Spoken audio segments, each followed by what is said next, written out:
lafim-baovao afatanteraka aloha isika nisy Jean Portugais nantsona ao amin'ny seranatsambo ny Toliara izay mikasa anondrana ireo vakoka sy harem-pirenena malagasy tany ambany ranomasina efa 700 taona lasa izay tany toerana avy hatrany moa ireo tompony andraikitra nijery ny zava-misy mora ary ny aina Solange Akotanosy ary safidy andriamampiantona. Tafondro vita amin'ny varahana mirefy 4 metatra miisa 4 ary 2 metatra sy 10 miisa 7 miampy varahina milanja 20 taona izao tratra teto Androka Toliara izao mpanjono avy eto amin'ity faritra ity ihany no saika hamoaka azy ireo ka saika hanondrana azy tao anatin'ilay sambo portugais miantsona eo amin'ny seranatsambo Toliara ihany. Panjakana dia andraikiza amin'ny fierovana aloha reo anakazakito reo vakoka rehetra reo tsy siny zao toejavatra hitantsika zao afamanaraka zany ray mikasika an'ity efa tafavaoko ity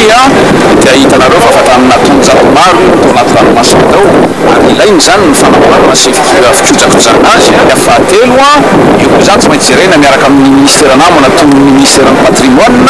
ny fomba rehetrarehetra azontsika eritreretina tao amin'ny fananganana musée voalaza ao anatiny maritime matsika izay mbola manankely amin'izao fotoana izao dia rehetra zavatra rehetra dia fananam-panjakana avy hatrany.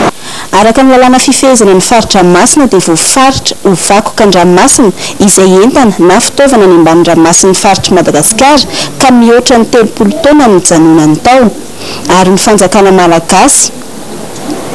ny fanjakana malagasy izy ireo ary tsy manan-jo angataka onitra intsony ny tompony izay mahita azy ireo dia tokony hanao tatitra ny tompony andraikitry ny fifehezana ny ranomasina aloha nefa azo atao tsara ny mangataka ireny vakoka ireny rehefa nahazongalana izany.